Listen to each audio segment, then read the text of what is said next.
Chris, how did you do what you did today under the circumstances? And Blake, how would you describe what that guy did today? I don't know. When I came back, Blake just kept asking me if I was all right. And I thought about our team and all the things we've been through. And I know that if it was any other guy on our team, in a situation like this, they would have laid down. So just tried to find a way. I don't really know what to say, to be honest. There's not really a word. There's not really a good word that comes to mind. It was unbelievable.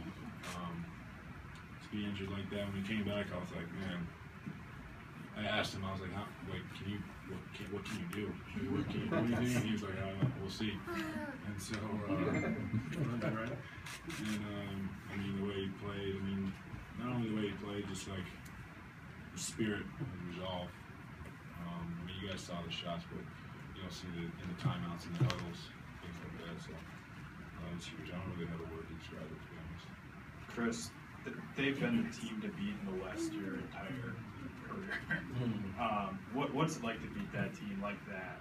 Does that make it even more special that it was the Spurs? Man, I couldn't sleep last night. My son had a game at 9:45 this morning. I went to that game. He was telling me on the way home that I had to win tonight. And, it just, those guys right there are legends. Seriously, from Pop to Tim, Tony to Manu, and like we've been saying all series, they're not going to beat themselves. Down the stretch, our team has a thing that we say where Doc says, don't let go of the rope. Anytime we could have let go of the rope and just been like, it's these guys, we fought hard and we could have just conceded, but we kept fighting, the guys made plays and overall. Chris, wanted to ask you about your emotion after the game was over. Dapping up a bunch of different people, saying hi to a bunch of people, and then running out and getting to the owner. Just what was going through your mind? Yeah, the first person I went to was Billy Crystal. Me and Billy actually have gotten really close since I got here. He's a guy who I know really well now and has been a season ticket holder through and through. And so to see him, it meant a lot. And then I went and seen, obviously, my brother.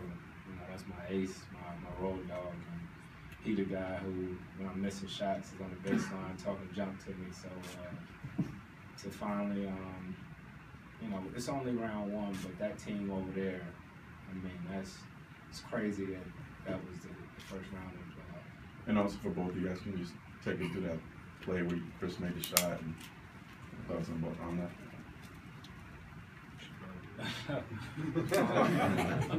It's funny, it's crazy.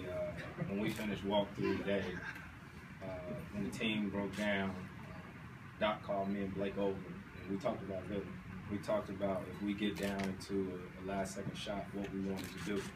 And we've been in that situation a lot of times already this year, and most of the time I hadn't made it, to tell you the truth. And we talked about it, and finally it worked when we needed it. Blake? Chris, when you were on the bench, what was that like? Did it look like, when you were talking to JP that you thought you might not be able to come back and play? What was that conversation like, and was there a thought that you might not play? Yeah, I told JJ after the game, there's a lot of things going through my head. I'm thinking about all season long. Thinking about like Blake, DJ, like a lot of guys on our team. Like we do everything we can to prepare for a game. You get your rest, you train, you work out, you eat right, you try to take care of your body. And I was just overcome with emotion because I was frustrated.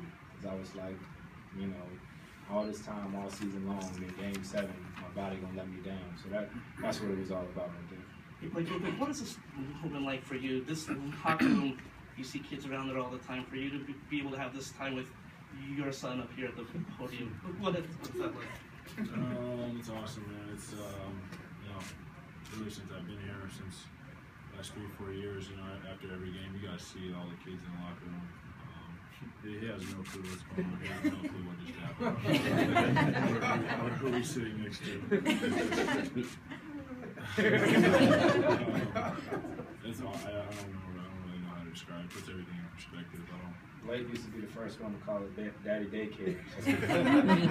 Now, My turn. Yeah. Chris, what was the first thought that went through your head when you first felt that pull on your hamstring, and was there even any option in your head of not coming back into the game to try to have an effect on it? Well, it was what I just said to Rush. I didn't know. That's why I went to the back. I've hurt my hamstring before, and a couple of those times I couldn't come back. And so, I said it before, our training staff is amazing. The amount of people that we have day in and day out trying to make sure that we're ready to play. And we really got to see what they've made of now since we got a day and a half. I think we get ready for Houston. Chris, given everything that you guys went through in the playoffs last year off court, to have that moment with Steve Ballmer after the game, what did that mean, and what did he say to you?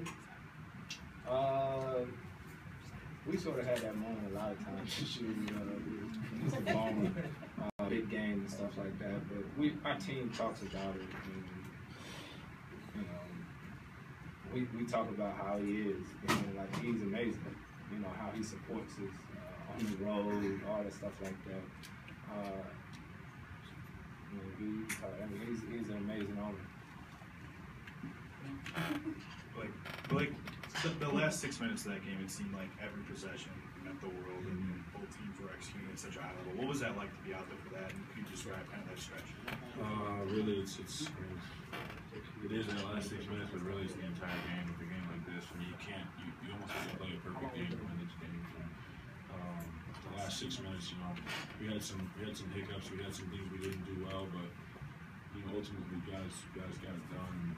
It really was everybody. I mean, you see Matt Barnes making plays, you see JJ, Jamal, CP obviously, DJ. It's you can't really pinpoint one exact play. I mean, obviously the last play helps, but you can't really pinpoint one exact play in that last 6 minute stretch that you say it's like, okay, that's what made the difference. Chris, Doc said he's really concerned about your injury going forward. Do you think you could be ready for this next series? I know you played today, but probably a lot of adrenaline there. Yeah, I'm gonna get with our training staff, like I said, and I know my grandmother back in North Carolina is praying right now. She's praying, and so I'm gonna let my mom, pray all it and all that too, and it'll be all right. Can both of you guys talk about? Dust hasn't settled much with the Rockets. What do you think about that? They're a good team, great team. Obviously have a good thing going. I mean, James has played had an unbelievable year. Dwight had a huge series against Dallas, and really all the way down the line, they're a great team. So, as soon as this settles tonight, we'll start thinking about that. Last question, Ted. Blake, I want to know, first of all, how would you describe your view of Chris's last shot, where you were at the time? I was running down the lane, and he kind of disappeared behind Tim and whoever. Saw the shot go up, I jumped. Probably was the closest to the goal to see it go through, so that was pretty cool. Now, I just want to get a thought on if Chris is not close to being what Chris wants to be in this next game or next few games, whatever. What do you guys need to do here? We're just going to trust the system like we did. I mean, when he was in the back, we said, "Hey, come on, we can't feel sorry for ourselves. We gotta strap up and go." And we're going to trust our system, just like every other game. Nobody's going to do it alone, but we need everybody. Thanks, guys.